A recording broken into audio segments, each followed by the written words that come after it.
พุทธบริษัทท่านทั้งหลายสำหรับวันนี้ก็ได้มาปะกับบรรดาญาติโยมทุกท่านทุกคนแห่งวาระโอกาสคราวครั้งหนึ่ง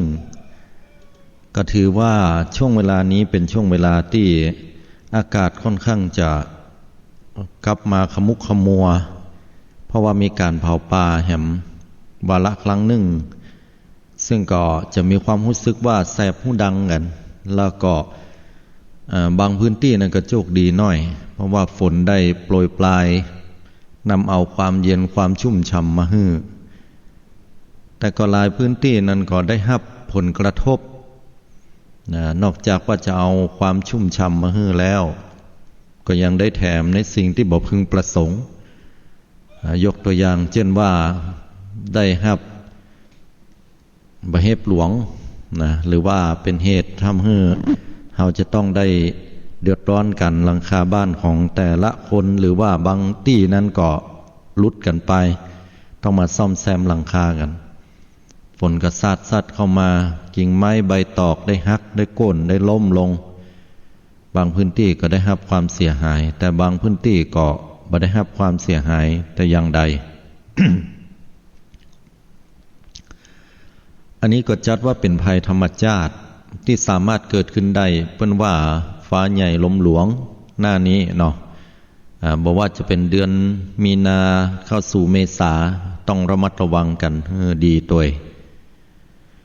ด้านสถานการณ์ของโรคภัยไข้เจ็บก็ดูเหมือนว่าโรคที่เกิดขึ้นโควิด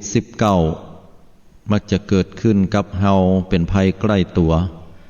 เรื่องนี้นั้นเป็นเรื่องที่ใกล้ตัวเข้ามาติ๊กๆศรัทธาก็เกิดการตื่นตัวกันถ้าเฮาตื่นตัวกันอย่างมีสติบ่ประมาทขาดสติก็มอกพอดี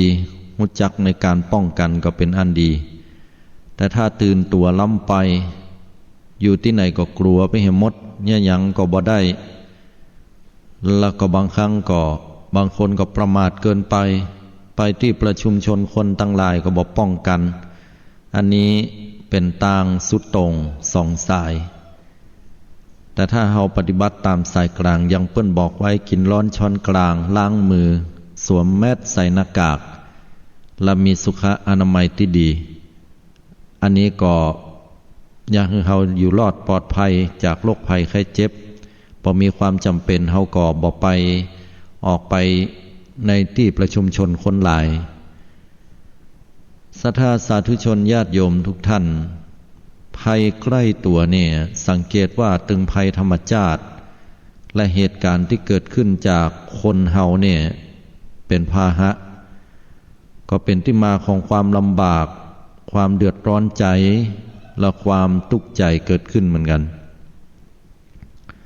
เป็นเรื่องของภัยธรรมชาติตัวและก็เป็นเรื่องที่เหตุการณ์ที่เราจะต้องก้อย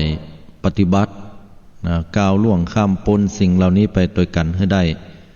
ขอเพียงแต่เรามีสติระลึกอยู่ตลอดเวลา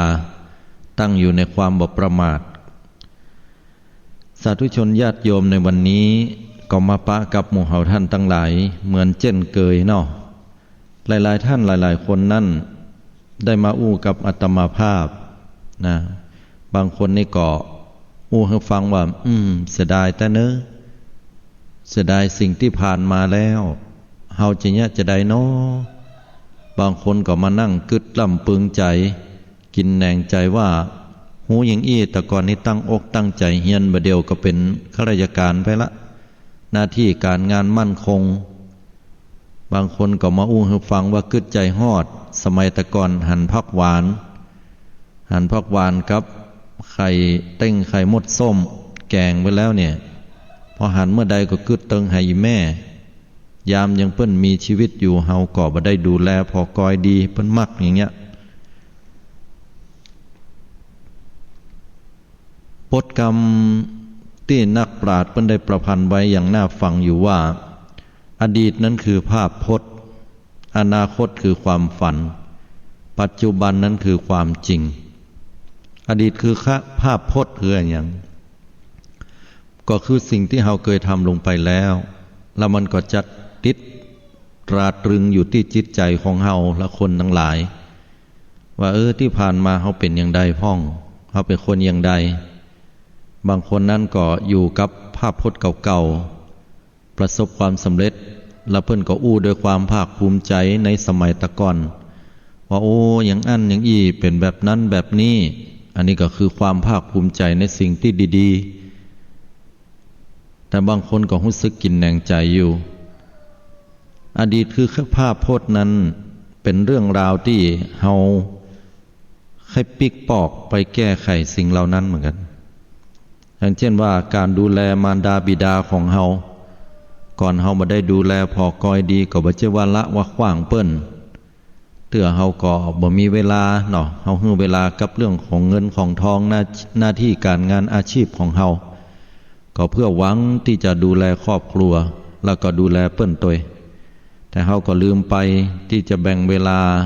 บางครั้งบางเตื้อนั้นฮื้อกับเปิ้นเคยไปแอวไหนก็บ่ได้ไป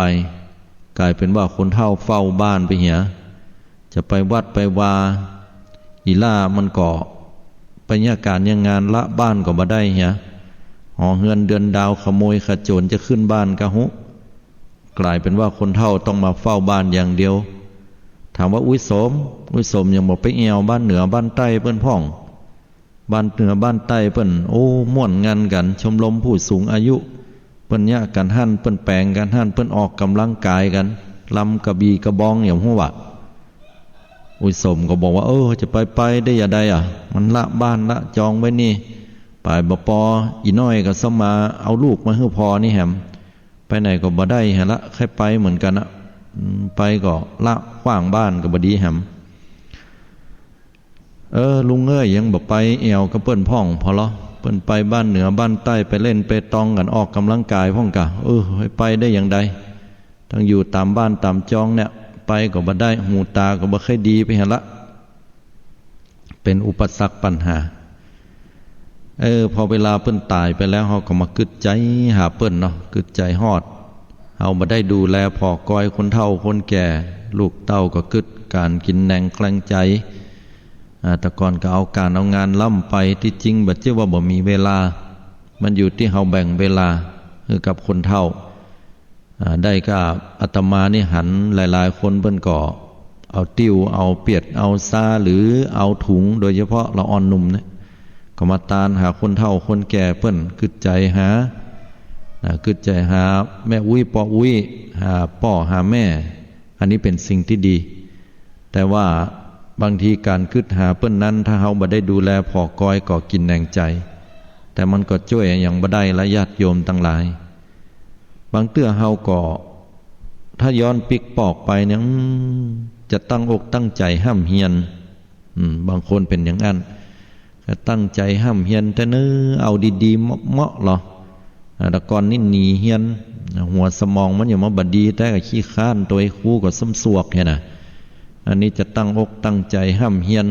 จะได้เป็นเจ้าคนนายคนจะได้มีหน้าที่การงานมั่นคง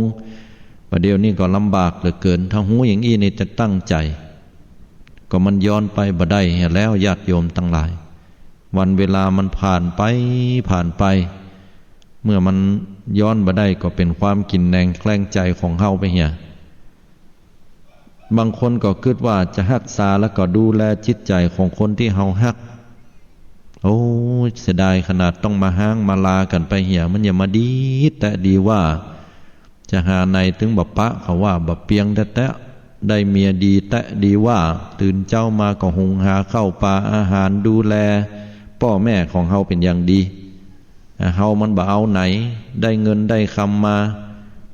พอจะเก็บอย่างได้สักหน่อยก็ลักเอาจกเอาไปเหียทั้งที่ว่าเป็นเงินร่วมกันก่อร่างสร้างตัวกับเมียตัวเก่าเอาเมียหู้ก็เป็นน้ำให้น้ำห้องขอแล้วขอแฮมก็ตัวเก่าก็เอาไปเล่นพายเล่นไฮโลไปอยู่ตั้งนอกดื่มกินสุรานารีพาชีบัตไปเหี่ยพอกึดได้ก็สายไปเหี่ยแล้วเมียของตัวเก่าก็ไปตั้งอื่นเหี่ยละบางคนก็คิดว่าจะประมาทในชีวิตเนาะถ้าเฮาย้อนปิกไปได้แต่ก่อนนี่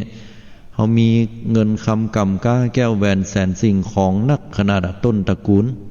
เปิ้นมีนักมีเผื่อฮือเฮา ของมาได้มาง่ายเฮาก็เอาลุดไปง่ายเหมือนกันเสียดายแต่บ่ฮู้จะยังใดบางคนก็ยังพอนาที่ตัวเก่าอยู่นะตรงข้ามบ้านตัวเก่านาปั่นนี้ให้นี้ยาวไปถึงปุ้นตะกอนเนี่ยมันเป็นสมบัติของอุ้ยของแม่ของป้อเฮาเปิ้นเป็นมรดกตกทอดเมิ้นนานเท่าใดนี่เฮาหิวเงินหิวทองเพราะว่าเฮาสุรุ่ยสุร่ายลำไปตีนี่ประกายเป็นของเปิ้นไปให้ละเสียอกเสียใจเสียดายแต่ของเก่าก็ช่วยยังบ่ได้นี่คืออดีตคือภาพพจน์มันเป็นภาพลางเลือนไปติ๊กๆญาติโยมทั้งหลายอยู่ในความทรงจำที่เจ็บปวดและความทรงจำที่ภาคภูมิใจส่วนของความภาคภูมิใจเฮาก็คิดว่าเฮาได้ทำได้เยอะเนาะอันนี้เฮาก็ได้เยอะนี่ก็ได้ดูแลพอกอยได้ลูกดีได้หลานดีก็ภาคภูมิใจ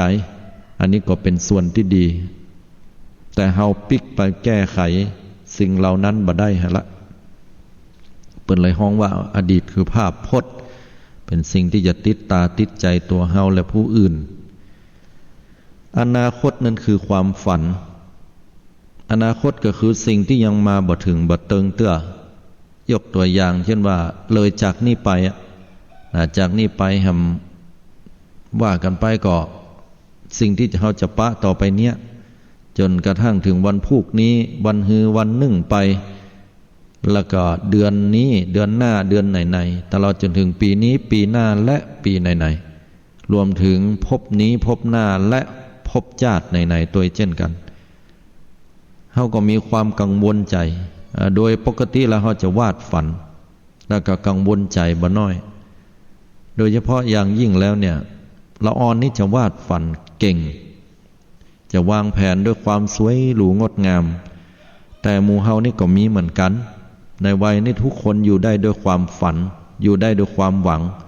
ภายที่บ่มีความหวังแล้วเนี่ยมันก็เหมือนชีวิตที่เหี่ยวแห้งเหมือนใบไม้ที่ร่วงจากต้นไม้ลงมาเอามือมายุบมากำมันก็มีแต่คำว่ากรอบคำว่าแห้งหน้านี้นี่จะหันชัดเจนใบไม้ตกดีก็หันเป็นธรรมะแต่หน้าวัดอาตมาเนี่ยก่อสลีหลวงใบมันตกหล่นลงมากำมาพอมันก็เหมือนกับความหวังคนเฮาถ้าชีวิตความหวังคนเฮามันมีอยู่มันเกิดเจิดจ้าอำไพเหมือนน้ำที่ฉโลมใจอยู่บนป่ายไม้ป่ายยอดแล้วมันงดงามมันฮือห่มฮือเงามันดูสีเขียวชอุ่มแต่พอมันหล่นลงมามันขาดน้ำมันฮ้อนใบต้นมันก็ต้องสลัดต้องละใบลงทำบ่อันมันก็อยู่บ่ได้ขายน้ำนักลำไปต้นก็ตายนี่คือธรรมชาติของมันแต่ธรรมชาติเหล่านั้นเฮาก็ได้ธรรมะกวาดลานวัดก็ได้ธรรมะว่าคนเฮานั้นต้องอยู่ด้วยความหวังอยู่ด้วยความฝันอันเจิดจ้าแต่ความหวังและความฝันเหล่านั้นจะสมหวังก็หรือผิดหวังนั้นก็เป็นแห่งเรื่องหนึ่งบางคนฝันใฝ่ฝันใครร่ำใครรวยถ้าเฮาร่ำรวยสักวันเนาะเฮาจัดตานอันนี้อาตมาหันชัดเลยโยมมีหลายๆคนเพิ่นมาอู้ให้อาตมาฟังขอให้รวยกันนะถ้ารวยแล้วเนี่ยเขาจะตานแล้ววัดไหนที่เปิ้นทุกข์ยากเนี่ยเขาจะไปตานบุกลุยป่าไปตามห้วยตามดอยไปที่ไหนก็ตาม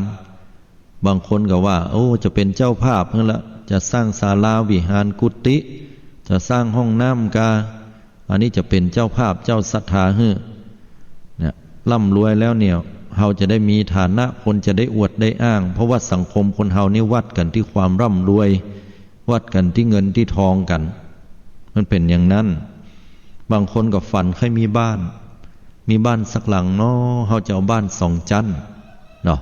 บ้าน2 ชั้นใส่ตั้งบนนี่เฮาก็จะเป็นบ้านไม้เหียตั้งลุ่มเฮาก็จะแปลงเป็นปูนเห็นเนาะนี่นะบางคนก็เอาชั้นเดียวพอละนะบัดเดียวนี้สมาชิกครอบครัวก็บ่นักอีล่าอยู่เหียห้องนึงวันหน้ามันแต่งงานดูบ่กึดไปแผ่ววันหน้าแต่งงานวะอีล่ามแต่งงานแต่งการแล้วก็จะอยู่ห้องนี้เฮาก็จะอยู่กับป้อมันอยู่ห้องนี้เหียห้องน้ำอยู่ในตัวเนาะคือใจฮอดบ้านเก่าเฮาบ่เดียวนี้ต้องได้เดินออกไปนอกนะเวลาฝนตกก็ไปห้องน้ำก็อายุนักขึ้นมากุวันบ่เดียวก็50ปลายแล้วฮะยังบ่มีบ้านแหมหลังนึงเตื้อต้องได้ลัดไปเกิดว่าเฒ่าแก่มาเข้าห้องน้ำก็ลำบากฝนตกฟ้าห้อง อย่ากึดกันยี่ล้อคนเฮาก็ให้มีความมั่นคงตั้งบ้านบางคนก็ให้ได้รถมีรถสักกันเนาะงามๆไปไหนก็อวดคนอื่นได้เนาะบางคนก็บอกกึดอวดขอให้ได้สักเตื้อเด้อน่ะมีเงินมีคำสักก้อนอย่างน้อยก็ไปดาวบนได้ก็ยังดีแล้วก็พอได้รถมาแล้วเนี่ยเฮาก็จะเอาไปค้าไปขายได้บางคนก็กึดเลยเถิดไปกว่านั้นแหมสาธุให้ได้ถูกเลขถูกหวยเตอะน่ะอย่างคนละปูนถูกหวยล่าสุดมาเนี่ยเพิ่นอย่ามาถูกหวยนะงวดหน้านี่เป็นเฮาเนาะน่ะก่อนที่หวยจะออกในญาติโยมทั้งหลายบ่เว้นวายแม้แต่วัดน่ะมันอย่ามาดังแต่ดังดีแต่ดีว่าคนไข้หัวกันอู้กันแต่อู้กันว่าเสียงไปตั้งใดก็อู้กันเป็นดีฟังดูดีม่วนดีงานคนนั้นก็เปิดเพลงคนนี้ก็รอเวลายืมตังกันห้ามยืมเด็ดขาดเดี๋ยวแกนบ่ถูกหวยเนี่ยวันนี้บ่เอาถ้าบ่เป็นยังใจดีก็ได้จะถูกหวยเงินล้าน4 โมง 3 โมง 4 โมงแมลงมาถึงเมื่อใดปททโมสั่งโคยเห็นแต่ก็นึกว่าจะโอ้ยเสียงดังกันสนั่นปั่นปืนที่ไหนได้ดักแซบดักปิ้งวิงวอยขณะเสียงนกยังหายญาติโยมอย่างอันล้ำเหลือกับตามาก็มาพอเขากลัวโคโรนาไกลเนาะเขากลัวโควิด19ไงน่ะไปใจได้ทุกปีเฮ้ยเขาบรรทุกหวยนั่งไงวะนี่บรรทุกหวยก็ดักด้วยครับก็มันจอดนี่เนี่ยเงินก็แม่กาขายหวยก็กินเรียบกายอันแหมหม้อตึงลุ่มตึงบนอย่างมัวโต๊ดเติดอย่างมัวเปิ้นอะโดนกินไปหมด คนเฮาก็อยู่ได้ด้วยความหวังเนาะแต่เฮาก็ลืมไปเนาะว่าสิ่งเหล่านี้มันมีเฮาต้องเผื่อความผิดหวังไว้นักเลขหวยในนญาติโยม2 ตัวนี้โอกาสเกิดที่เฮาจะได้1 ต่อ 99หมายความว่าสมหวัง 1% 99% ผิดหวัง1 ต่อ 99หรือ1 ต่อ 100เนี่ยเปรียบเทียบกันในราวๆเนี่ย3 ตัวกัน1 ต่อปันนั่นก็ฮะก็มีโอกาสผิดหวังถึงปันแม่นก็และทีนี้ถึงว่ารางวัลที่1เนี่ยภัยถูกนี่ถือว่าบุญนักแกนะแท้6 ตัวนี้มันเท่าใดล่ะโอกาสที่จะเกิดเนี่ยน้อยขนาดเลยแทบจะนับเป็นเปอร์เซ็นต์บ่ได้เหมือนกันนะแต่ถูกนี่ถือว่าบุญกรรมแต่นั้นคนเฮาก็อยู่ด้วยความหวังกันเนาะเป็นลักษณะของอนาคตลุ้นกันพอเลขหวยออกแล้วก็แปลงหน้าจ้อยแบบนี้ แปลงหน้าเหี่ยวหน้าแห้งกูไปซื้อข้าวสารมาแจ้ตรงดีผู้เอาตังค์ไหนไปซื้อนะต้องไปแปะไปปันแหมกันวันไหนนะอันเป็นอย่างนั้นบางคนก็มีความกึดวาดฝันว่าได้ยศตำแหน่งของตัวเก่าจะได้รับการยกย่องจากสังคมจะลงอปต.จะลงสท.จะลงสส.จะลงสจ.จะลงสว.เอาลงไปมีอย่างที่มันจะลงไปก็ลงไปหมดทำหน่อยเนี่ยเขาจะไปสอบพอแล้วเขาแค่ได้ตำแหน่งจะได้เป็นอธิการบดีบางคนก็จะไปสอบเป็นครูบางคนจะไปสอบเป็นตำรวจทหารไปกันกู้อย่างมีความหวังให้เจริญในหน้าที่ตำแหน่งการงานอันนี้เป็นธรรมดาของมนุษย์คนเฮาอันนี้ก็คือความฝันความตั้งใจไว้แล้วก็ต้องเผื่อใจด้วยนะกับความผิดหวังที่จะเกิดขึ้นเป็นเรื่องของอนาคตบางคนก็กังวลใจกลัวจะเกิดการผิดพลาดบางคนอย่างละอ่อนบางคนไปสอบมาแล้วเนี่ยตอนจะสอบเนี่ยมันยังมาสวยหรูสอบเรียบร้อยแล้วมาลุ้นเนี่ยจะเกิดอย่างขึ้นจ้าเขาจะสอบได้บ่ได้โอเน็ตเอเน็ตอย่างช่วงเนี้ยละอ่อนเขาเขาจะสอบได้บางคนนั่นจนเพราะเป็นโรคเครียดนะเครียดไปเลยก็มีบางคนเนี่ยอย่างไปแล้วก็กลัวผิดพลาดทำลงไปแล้วเจ้านายจะถูกใจก็จะกระทบใจลูกน้องกันเนี่ยเปื้อนเฮาล้อที่อยู่ด้วยกันเนี่ยจะอย่างพ่องอยากเกิดความกังวลวิตกบางคนก็กังวลใจในอนาคตจะดีบัดดีกะนะโดยเฉพาะคนเป็นพ่อเป็นแม่ลูกของลูกเนี่ยอยู่ในท้องเนี่ยกังวลใจเมื่อใดมันจะออกมานะไอล่าอีล่าสมัยก่อนนี่มันบ่มีอุลตราซาวด์หรอกบัดเดี๋ยวนี้หันหมดหันตั้งแต่ละอ่อนตัวน้อยต้องลุ้นกันตอนที่มีอุลตราซาวด์ก็หันมาชัดนะแต่หูเพศนี่หูอยู่ เอจะเป็นอย่างไรพ่องจ้าจะออกมามันจะแข้งขามันมือมันจะครบ32กันเนี่ยออกมามันจะเป็นอย่างไรบ่โหกึดไปกึดมาก็กังวลใจออกมามันแบบอาการ32มันดีแล้วมันจะเป็นใบก่อกึดแล้วกึดแหมมันจะเป็นก็นะก็เป็นห่วงเป็นใยกังวลไปแหมหมดกังวลหลายสิ่งหลายอย่างอันนี้คือเรื่องของอนาคตที่มันยังมาบ่ถึงพุทธองค์เปิ้นตรัสบอกหมู่เฮาไว้ว่าอดีตมันผ่านมาแล้วญาติโยมทั้งหลายอนาคตมันก็มาบ่ถึงอดีตที่มันผ่านมาแล้วเฮาเนี่ยหยังบ่ได้ละเฮาเนี่ยหยังบ่ได้สิ่งไหนทำลงไปแล้วสิ่งนั้นทำคืนไม่ได้เฮาบ่สามารถที่จะย้อนปิกปอกไปแก้ไขสิ่งที่มันเกิดขึ้นในอดีตถ้าหูอย่างอี้นะเฮาจะบ่พิษใจกับอีป้อถ้าหูอย่างอี้เฮาจะดูแลอีแม่เฮาจะป้ากันทำอาหารการกินเลี้ยงดูปูเสื้อกันโอ้ถ้าอย่างอี้นะสมัยก่อนเฮาร่ำเฮารวยเนาะกึดใจหาเมียเฮากึดใจหาผัวเฮากู้ทุกข์กู้ยากบัดเดียวสบายละบาล่าอีล่าได้เป็นผู้อำนวยการได้เป็นใหญ่เป็นโตเป็นเจ้านายไปแล้วได้ยะการยะงานดีได้ทำการทำงานเนี่ยนั่งหน้าคอมพิวเตอร์ทำการทำงานได้เงินเป็นกอบเป็นกำเจริญรุ่งเรืองหน้าที่การงานตัวก็มาตายไปเหี่ยได้ก็ไปนั่งอยู่หน้าแล้วก็พอหน้าแฟนตัวเก่าที่ตายไปเฮ้ยแม่มันเฮ้ยพ่อมันอายุสั้นปันตายล้ำอย่างนั้นล้ำเหลืออู้ไปก็น้ำตาไหลบัดเดี๋ยวนี้ลูกเต้าเฮาได้ดิบได้ดีแล้วน้อกึดใจฮอดเฮาตู้กะ2คนตะก่อนเนี่ยปากันเอาเขาบกคนละเทียนโดยกันแปะนะบกแล้วก็บกแหมฮ้อนจะตายอยู่หั่นน่ะบุกเบิกก็เพื่อว่าจะได้เอาเงินเอาคำในเก็บเมียดไว้ให้กับลูกกับเต้าส่งเขาห้ำเฮียนพอมันได้ยะการยะงานบ่เมินบ่นานเต้าใดไปเหี่ยแล้วอย่ามาฟังไปอ้ายเอ้ยอย่ามาฟังไปน้องเอ๋ยเนี่ยกึดหากันอย่างเงี้ยนี่คืออดีตศรัทธาญาติโยมทั้งหลายมันเจ็บปวดอดีตบางอย่างนั้นก็เป็นสิ่งที่ผ่านไปแล้วพุทธองค์บอกว่าให้ปลงให้วางเหี่ยบ่ต้องไปกึดหามันแก้ไขอย่างบ่ได้ละกึดหาคนที่เฮาฮักแต่เฮาต้องมีสติว่าบุญเปิ้นมามอกอันละตายไปละเฮาก็ทำบุญอุทิศส่วนกุศลให้เปิ้นนักนั่งสมาธิแผ่เมตตา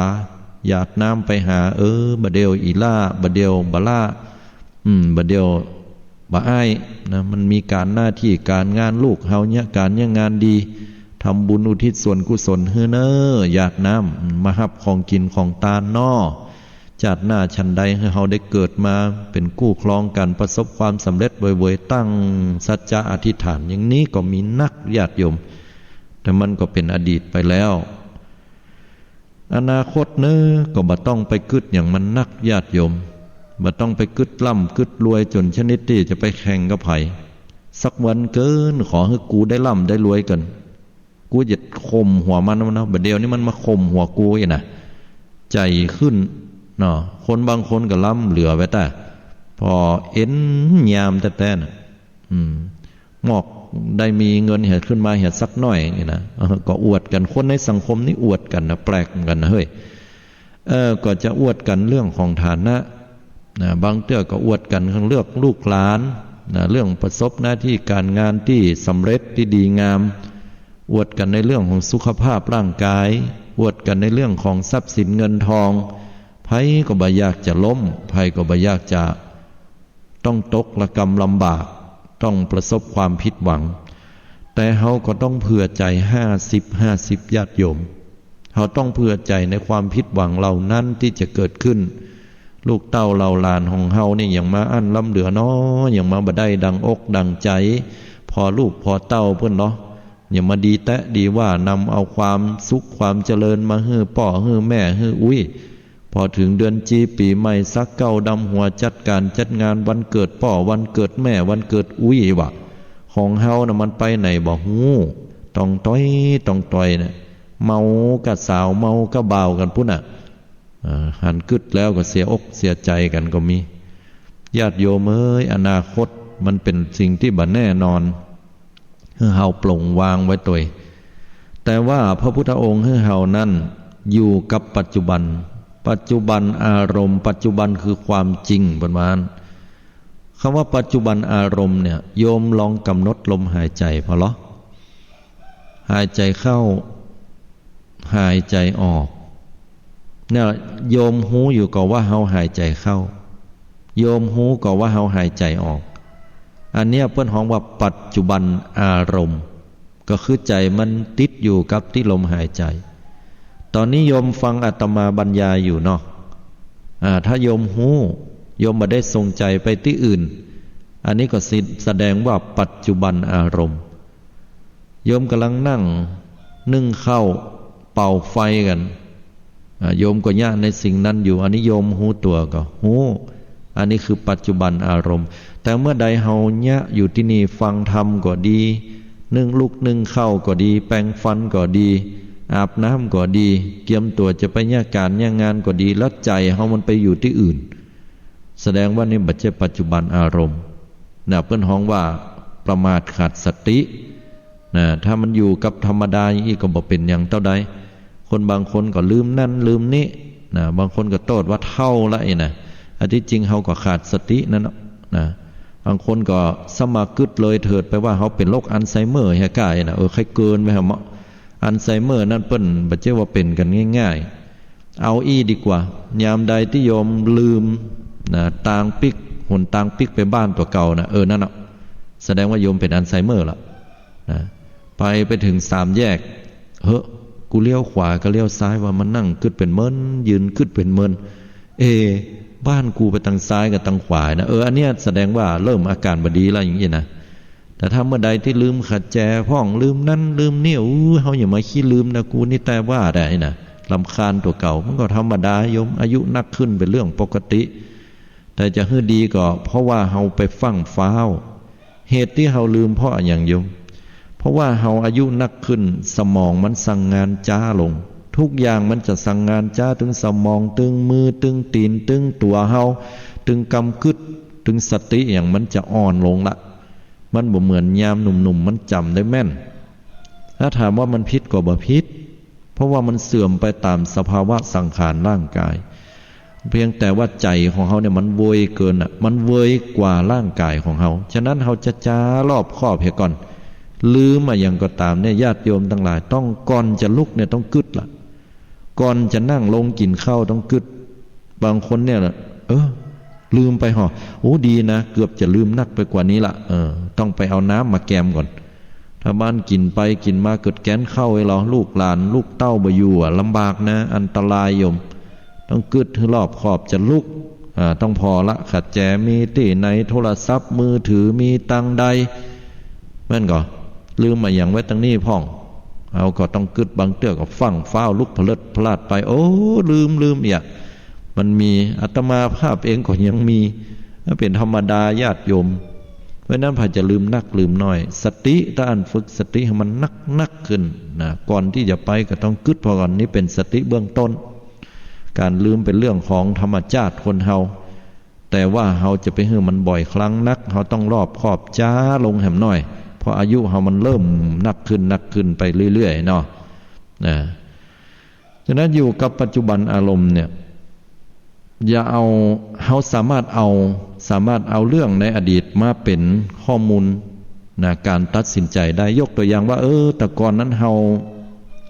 เคยเนี่ยอย่างผิดพลาดมาต่อไปนี้เฮาจะมาเนี่ยละอย่างที่มันบดีแต่ก่อนนี้เฮาเคยด่าเคยว่าอีป่ออีแม่เปิ้นบ่เดียวเปิ้นเท่าละหันมาพอหันมานี่เฮาก็มีลูกมีเต้ากลัวบาปกลัวกรรมมาคิดเฮาตะเนอะจะไปด่าเปิ้นญาติโยมคนเฒ่าเปิ้นก็บ่อ่านเนาะเกิไปลุกก็ยากนั่งก็ยากจะกินจะยังเปิ้นก็เลอะเทอะเปื้อนนะเฮาต้องดูแลเปิ้นบางเตื้อก็รำคาญบางเตื้อก็ใจขึ้นก็อย่าใดมันเนาะกึดพยายามที่เฮาเป็นละอ่อนน้อยเปิ้นรำคาญเฮากึดใจฮอดแต่ก่อนเฮาเป็นละอ่อนเหรออาหารการกินอย่างเนี่ยจาบดีก็ไปกำแผ่วขี้ฝุ่นมาพุกหัวตะเกาเอามาใส่ปากเปิ้นก็ยังบ่โคตรบ่รำคาญเฮา เฮาเมื่อหันเปิ้นเฒ่าเปิ้นแก่เฮาก็ควรที่จะนึกถึงในยามที่เฮาเป็นละอ่อนเอาข้อมูลตัวเนี้ยมาตัดสินใจปัจจุบันอันนี้บ่ถือว่ากังวลไปในอดีตแต่ก่อนนะเฮาเคยประมาทขาดสติเนาะเฮาเป็นคนที่ยังก็ใจจ่ายเกินตัวอย่างน้อยอันนั้นก่อนนี้ก็ใครซื้อก็ซื้อใครกินก็กินใครยะก็ยะลงทุนก็บ่พออย่างฮื้อดีเพิ่นว่าลงทุนมีความเสี่ยงบ่สนใจกูใครยะกูก็ยะสตางค์สูญไปเป็น500,000เสียดายสตางค์บัดเดี๋ยวนี้ต้องกึดให้มันรอบคอบกับเหตุการณ์ปัจจุบันนี้จะลงทุนกะบ่ลงทุนกะหรือว่าจะรอไปก่อนอันไหนจะประคับประคองตัวเก่าให้ก้าวล่วงข้ามพ้นปัญหาไปได้อันนี้เราต้องกึดละโยมอันนี้เป็นการตัดสินใจเอาข้อมูลอดีตมาตัดสินใจปัจจุบันบ่ถือว่าเป็นความกังวลไปในอดีตเพราะเรายังอยู่กับปัจจุบันอนาคตก็เหมือนกันการที่เราวางแผนวันพรุ่งจะไปไหนเราจะเป็นยาการตั้งใดจะได้สตางค์เนาะขึ้นไปวางแผนไว้วันพรุ่งจะไปตัวไอ้คำปันไปพากันไปจะไปปุ่นเปิ้นขอไปแปลงบ้านวะไปรอเสาเฮือนเปิ้นวันนึง350ก็ดีกว่าเฮาบ่ได้หยังก็ไปช่วยเปิ้นเฮ็ดต้อยบ้านเหนือบ้านใต้เปิ้นก็ตั้งอยู่ก็ไปนะวันพุธจะยะใดต่อไปจะห้ามเรียนศึกษาหยังวันพุธครูบาอาจารย์เปิ้นนัดหยังก็ว่าเปิ้นปิดเพราะว่าช่วงสถานการณ์แบบเอี้ยก็กืดกันไปในอนาคตวางแผนไว้ว่าเดือนหน้าปีหน้าแฮม2-3 ปีไปหน้าเฮาจะยะหยังวางแผนไว้แต่แผนนั้นก็สามารถปรับปรุงได้นะบ่ใช่ว่าเขียนไว้อย่างนั้นตั้งใจไว้อย่างนั้นจะต้องเป็นอย่างนั้นตลอด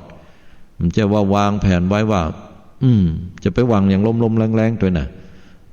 กึดใจว่าเดี๋ยวกันถ้าเฮาถูกงวดหน้าเนี่ยได้เงินตีไปให้สัก40 ล้านไป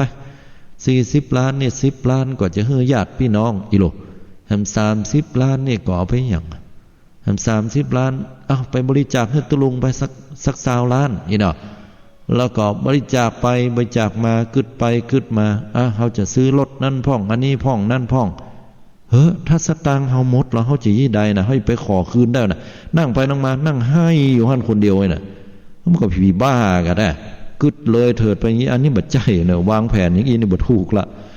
วางแผนนี่กึดไว้เป็นอย่างเพื่อใจไว้นะว่ามันอาจจะสมหวังผิดหวังตัวแล้วก็จะไปหวังอย่างล้มแรงๆอย่างการซื้อหวยนะโยมเขาก็ซื้อได้อาตมาห้ามละหลายเตื้อโยมถึงบอกฟังเตื้อวิถีชีวิตชาวบ้านโยมก็เป็นปกติถ้าซื้อไปแล้วโยมก็ให้มันหู้กำลังตัวเก่านะจะไปเมาไปมัวมันล้ำมอกม่วนก็พอเนอะโยมเพราะว่าอาตมาแล้วหามหลายเตื้อเนี่ยเพื่อก็ซื้อกันมันเป็นสิทธิของโยมเนาะในเมื่อจะซื้อกันก็ให้มันมีสติจะไปหลงกับมันโยมกึดเอาคนเดียวงวดนี้ถูกได้ต่อใดกูนี้งวดนี้นี่กูโชคดีอีกได้ต่อใดน่ะกูได้2,500แล้วบ่ถูกมากี่งวดนับไปนับมาก็ประมาณ12 งวดกะแล้วแต่ละงวดมึงซื้อได้กูซื้ออยู่ประมาณ500ป่ายก็เอา12มาคูณ500หลังแล้วเงินที่ได้มันได้เท่าใดน่ะจอดกะต้นทุนยังบ่ได้ตัวโยมอันนี้ก็กึดง่ายๆแบบนี้การที่เราจะถูกรางวัลใหญ่ๆมันก็ยากฉะนั้นก็ต้องวางแผนไว้ว่าเงินทองที่เราได้มาเงินทองที่เราหามาด้วยความลำบากเนี่ยเราจะใช้จ่ายอย่างใดใช้จ่ายอย่างใดให้มันถูกต้องใช้จ่ายอย่างใดให้มันพอดีเท่าชะแลแก่ชรามาแล้วเราจะเนี่ยอย่างใดเนาะจะเข้าวัดเข้าวาได้ละก้าเราจะไปอยู่กับคนหนุ่มกำลำก้องไปกินเหล้าเมายาไปโหอั่งกับเปิ้นก็มันก็บ่เปิงง่ายนะฉะนั้นแล้วเราก็ต้องคิดพิจารณาให้ดีก่อนที่เราจะเนี่ยอย่างลงไปอายุยิ่งนักก็ยิ่งควรจะหันหน้าเข้าวัด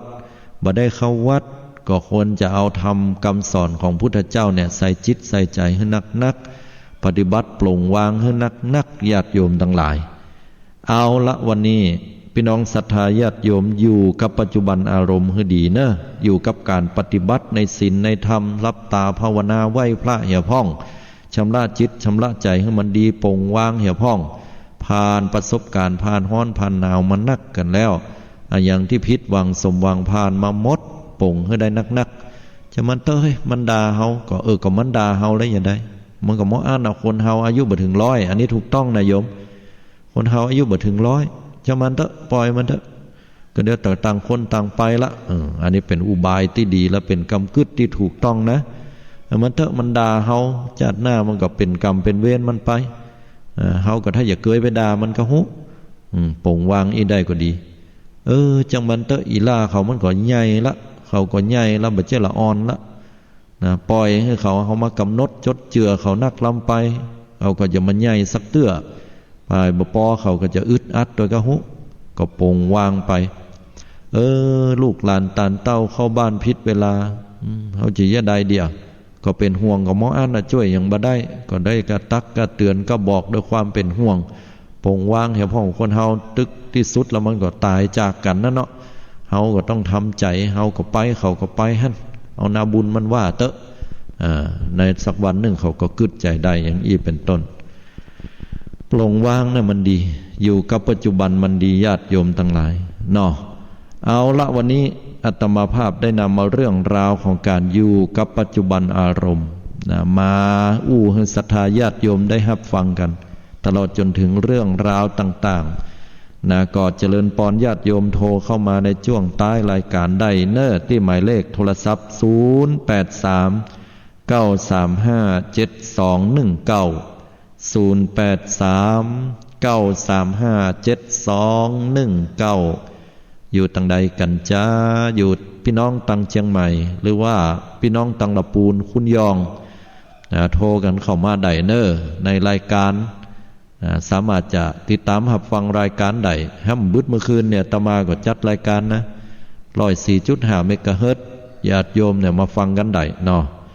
เอาละหมายเลขโทรศัพท์ได้ตึงยองตึงลาวหั่นประเดี๋ยวนี้เอายองมาปุ่นละหมายเลขโทรศัพท์5746เนาะเจริญปอนโยมครับไว้สารนะครับโยมโทรมาจากตังใดเอาเดียวครับผู้บริการสายตาครับสาธุฟังอยู่เนาะโทรเมื่อนั่นเหรอไม่ได้โทรหาท่านเมื่อนะครับเป็นได้วันนี้ฟังม่วนดีครับเขาบอกให้กำลังใจแล้วก็มันก็ดีครับมีข้อของเอาเนาะในปฏิบัติตัวเองแม่นนะตรงไหนที่เขาผิดเขาก็ได้ปฏิบัติตัวเองใช่แต่ของผมส่วนใหญ่มันบอกผิดอยู่แล้วเพราะว่าเดือนหนึ่งนี่ผมจะส่งเงินให้แม่เดือนละ2,000สาธุตัวเพราะว่าผมเดือนละ5,000ดีละนอกจากจะเป็นการทดแทนท่านเพราะว่าท่านได้เลี้ยงมาพระบรมีพ่อแม่เขาก็บ่มีเกิดนั่งจนทุกวันเนี่ยครับผมแม่นละถูกต้องเนาะอนุโมทนาแท้ๆเลยครับไว้สาธุกำลังใจนะครับผมสาธุอนุโมทนาถ้ำบุตรนี่บ่รับดึกยังได้ก็โทรเข้ามาได้เนอะโยมเนอะอันนี้ขออนุโมทนาสาธุนะอันนี้ผู้พิการทางสายตาเพิ่นนอกคุณโยมเพิ่นโทรเข้ามาขออนุโมทนาโดยเพิ่นมีความกตัญญูกตเวทิตาธรรมแม้ว่าจะพิการทางตาแต่บ่พิการทางใจสว่างด้วยแสงแห่งธรรมแต่เนาะ2823หมายเลขใต้ของโทรศัพท์เจริญปอนโยมแก้วเดี๋ยวโยมอันปิดวิทยุกำบ่เจ้าเป็นกำลังใจไม่ได้ลาบ้านไหนแตกแต่ละปีเจ้าอนุโมทนาตัวไอ้เรื่องลืมนี่มันจึงนี่เนอะเมื่อเกือบเป็นแต่บ่เป็นเจ้าแต่ว่าประเดี๋ยวนี้ก็นอนเดี๋ยวโยมปิดวิทยุก่อนบ่แต่ลืมจะเป็นกำลังใจให้เนอะแม่ก็ฟังตั้งแต่3 โมงมาแล้วฟัง3 โมงมาแล้วฟังของไผ่จ้า3 โมงเนี่ยเลยมาเขียนโดยจดโดยถ้ามันก็จะลืมแต่นะท่านแม่นละเขียนตัวจดตัวอย่างเป็นอย่างถ้ามันจดปึ๊บก็เสร็จเจ็บไม่ได้กะวันนี้ได้ธรรมะอย่างพ่องฟังละเนอะเรื่องเปิ้นหลายอย่างไม่จดไว้เป็นอย่างนะติดตามลำตัวรับฟังกันต่อไปนะโยมเมื่อคืนนี้ก็ทุกวันเมื่อคืนรับเจ้าอยู่กะก็ เมื่อคืนก็ถ้าเรารับเจ้านั่นก็ยังเป็น อ๋อ ไอ้ตื่นไปอยู่รับไหวนี่มันถึงลืมตื่นจนเจ๊ง แม่นแม่นเพราะว่าถ้ามาจัดแห่มกรรมเรื่อง2 ทุ่มครึ่งมันน่ะหรือว่า8 โมงครึ่ง ไม่ถึงฟังแต่มันมาตอนเพิ่นมาได้ อ๋อบ่เป็นหยังเนาะอนุโมทนาขอบคุณเจ้านักที่โทรมาเน้อ มันได้แปะกันแค่เจียวเนาะเขาบอกว่าได้แปะเจียวผมพูด สาธุถ้าบุญเติงถึงปะเนาะ เจ้า โชคดีเนาะ เจ้า สาธุสาธุเจริญพรเนาะ เจ้า อันนี้ก็เป็นอันแฮมสายหนึ่งเนาะที่โทรเข้ามา7585ขออนุญาตรับสายแฮมสายหนึ่งเจริญพรโยม แล้วไว้จะเจ้าท่านพระครู ได้ฟังฝันมาจริงสบายอกสบายใจแต่นะมันมีสติปัญญาค่ะว่านะ อันก็มันเต็มใจเนาะ เจ้าเต็มใจเจ้า เต็มใจ ทุกเจ้าอดอย่างนี้นะโอ้คนเท่าเกยถ้าอยากสติถ้าอยากฝันเพื่อนพ่อ แม่นเนาะเพิ่นอยู่กับบ้านเนาะลูกเต้าพวกเขาก็ เจ้า ต้องไปแยกการแยกงานแต่มันเป็นความจำเป็นของเขาดีละที่เฮามีวิทยุทรานซิสเตอร์เฮ็ดสักเครื่องหนึงได้ เจ้าโอ้เนี่ยอันฟังถึงวันน่ะตั้ง5 โมงวันอะไรเข้ากับชุกแล้วหรอ อ๋อดีละตื่นมาเมื่อเจ้าเอาทำเอานี่ใส่ใจมันถึงดี เจ้าโอ้ดีแต่ถ้าว่ามีงั้นอันวิทยุบ่มีทุกเจ้านี่นะมันอย่างมันง่อมนะวันใดมันง่อมแต่หรอ ง่อมใจไว้ไปกะ เหมือนบ่มีไผอู้ตย วันเสาร์อาทิตย์ต้องบอกให้มีเนี่ย อันกะอ๋อก็เข้าใจความรู้สึกดีเนาะจะได้ก็อยู่กับธรรมะเนาะอยู่กับเสียงของการที่เราได้ฟังเพิ่นบรรยายธรรมนะก็เป็นบุญสำหรับเรา โอ้เป็นบุญแท้ถ้าได้ฟังเสียงที่เจ้านี่ว่าใจดีใจบานน่ะ ดีละเนาะเป็นบุญเนาะยอมใจของเราด้วยธรรมอยู่ดีมีสุขนะโยมเนอะโชคดีนะเจริญพร เจ้า สาธุสาธุอันนี้ก็แฮมสายนึงเนาะโทรเข้ามาอย่างว่า9769เจริญพรโยม เจ้าวันช้าเจ้า อันนี้คุณยองกะ อันนี้คุณยองเลยเจ้า บ้านไหนแน่ นี่ปะตึงเนาะ ป่าตึงเดี๋ยวกันนะป่าตึงในตำบลหยังน่ะ ปะตึงให้อยาก ป่าตึงห้วยยาบกะเป็นอย่างใดพองตะปูนในฝุ่นตกเหอ โอ้ยแบบนี้ฝน ฝุ่นมีเลย แบบนี้เลยเจ้า แห้งแรงเนาะ ติดนี่นั่นบรรยายเนี่ยใครเอามุมออกเมื่อวันนะด่ะ ใครฟังตอนเมื่อวันกะ ใครลิมนมาติดเมื่อวันน่ะก็มันคนเฒ่ามันฟังเยอะฟังหนัก เมื่อเจ้านี่เพิ่นยังลุกตันเธอเนาะ บางคนเพิ่นก็บอกฟังไงนะมื้อเจ้าอีเนาะ แม่นเพิ่นตื่นมาตันเธอน่ะกะ เมื่อวานนี่จะเจ้าอันรวมกลุ่มกันกวนลำไยอ่ะแกลำไยเนาะ เป็นว่าใครเหอออกในช่วงนั้นแล้วก็ฟังไปโดยโมนี่เนาะ ตัวหมูต้องใส่คนฟังที่เปิ้นบ่มีหินบ่มีธรรมเปิ้นฟัง เพื่อว่าเขาเอาสั่งหมู่มาอู่กันเดือดร้อนวุ่นวายใจมันดีแต่ได้ฟังธรรมนี่มันดีเนาะ มันตึงคนหนุ่มตึงคนเฒ่าหน้าก็ อันเด้อ ใจรวมกลุ่มกันนะเนาะหวานลำไยอ่ะ แม่น สาย เนาะจะได้ก็ แต่เอามาออกวันซะก็ไม่แน่ อ ตีตะกุน นุโมทนาเนาะถ้าถ้ามีโอกาสก็คงจะได้ออกรายการตัวเนาะ เอาผูกตะกี้เนี่ยดิบรรยายตะกี้นะใครเอามาออกคนฟังตะกี้มันมีผูกโยมอาตมาคือจะได้อาตมาก็อู่เลยอู่สดเลยมันจะได้มีว่ามาเกี่ยมมาอ่านเนาะมีโยมก็อู่เลยเนาะฉะนั้นก็ขออนุโมทนาเผื่อมีโอกาสวันหน้าวันตาเน้อจะได้ตั้งใจเนาะเหมือนกันเน้ออยู่ดีมีสุขเน้อเจริญพรสาธุสาธุ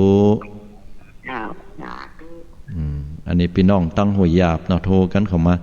ไผที่โทรเข้ามาแล้วอาตมาภาพเหน็มได้ครับซ้ายเนี่ยต้องขออภัยเน้อโทรกันเข้ามาได้วันนี้ขอปิ้นยองโดยปิ้นลาวตัวเนาะอันที่ว่าก็ซื้ออู่ยองนั่นน่ะนะเดี๋ยวเพิ่นว่าอู่ยองกะเกยอู่ยองไปนี่เสียงอาตมามันหลง พออู่ไปแล้วเนี่ยพี่น้องศรัทธาที่เปิ้นอู่ลาวเนี่ยเปิ้นฟังหูเลิงว่ะถ้าอู่เว้ยนะอู่จ้านี่ก็พอได้อยู่ถ้าเฮาแต่เดินอู่จ้าล่ำไปก็จะพดให้กะฮะ บางคนก็ว่าฟังครูบาอาจารย์ต้นอื่นตุลุงนั่นก็มีวัดดอยหล่อนะพระธาตุดอยน้อยของดอยหล่ออาตมาภาพเองก็ไขจัดเหมือนกันนะเดี๋ยวก็อาจจะเป็นภาษายองโดยก็อนุรักษ์รักษาวัฒนธรรมประเวณีบ้านเฮาเนาะอันนี้ดีงามเฮ้อหายไปตั้งใดมันโทรกันเข้ามาเหี้ย มาโทรกันเข้ามาเห็นแล้ว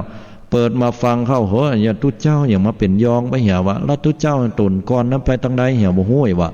ที่เปิ้นจัดน่ะเปิ้นอู้ม่วนน่ะอีวะเราฟังพร้อมกำนี่เป็นยองเหี่ยวแล้วตุเจ้าน่ะก็บ่ฮู้มาอู้เฮาตนได้ก็บ่ฮู้ผิดช่องก็บ่ฮู้ผิดสถานีฮู้อีวะ อาตมาเนี่ยมันได้หลายเวอร์ชั่นเนาะ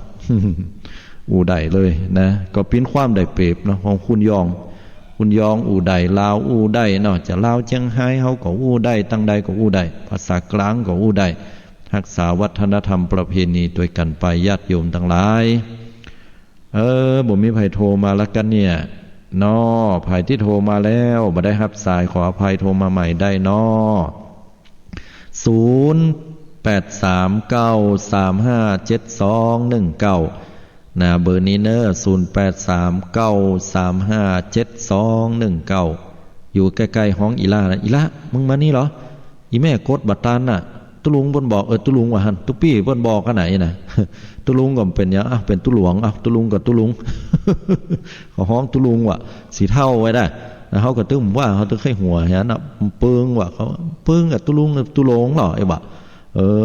เพิ่นยกย่องเนาะถือว่าเป็นการสอนลูกสอนหลานป่ะอีพ่ออีแม่ทั้งหลายเนาะบางคนก็เพิ่นเฒ่าเลยเฮานักเกินบางคนก็7-80ห้องไปอันไหนน่ะห้องสอนลูกสอนหลานว่าเพิ่นว่าบางคนก็ห้องอยู่ในห้องตู้เอ๋วอันนี้ก็แค่บ่ค่อยพัฒนาไปได้ห้องตุ๊ปี้เตอไอ้เนาะตุ๊ปี้บางที่ก็ปิตุไอ้น่ะก็แล้วแต่ตุ๊ปี้ตุ๊ป้อตุ๊ป้อป้อตู้ไอ้เนาะบางคนน่ะป้อตู้อย่างฟังดูอย่างใดล่ะ บางคนก็ห้องไปแหมแบบหนึ่งเนาะตุลุงลุงตู้ก็มีนะบางที่นะไปตั้งหอดตั้งอย่างปุ่นหัว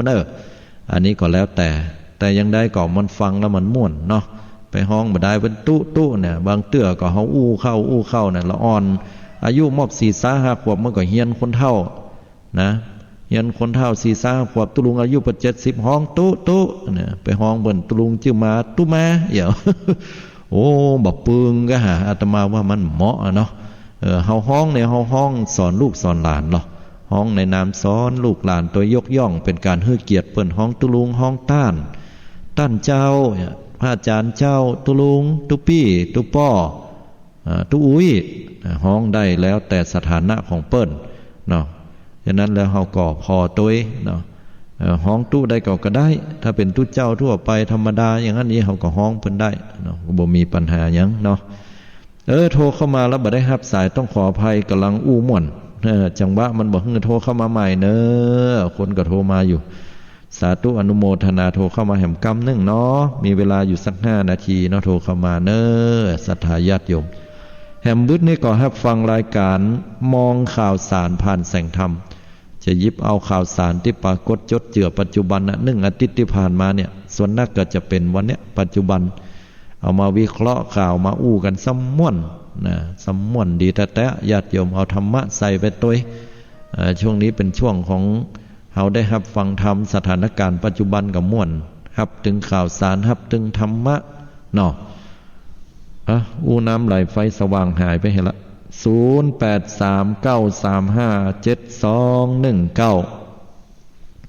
โทรกันเข้ามาได้เนอคุณยองก็ได้บางคนเป็นน้องคุณยองเนี่ยหน่อยใจว่าตึมอู่ยองเนาะไอ้บ่ลืมแห่กายว่ามจะอ่านเนอะญาติโยมทั้งหลาย เปิ้นว่าอู่ยองเนี่ยเขาตึมโทรไปไอ้บ่เกินไปกะเนาะโทรมาเตอะญาติโยมทั้งหลายภาษาได้ก็เขาก็ฟังได้หมดเนาะ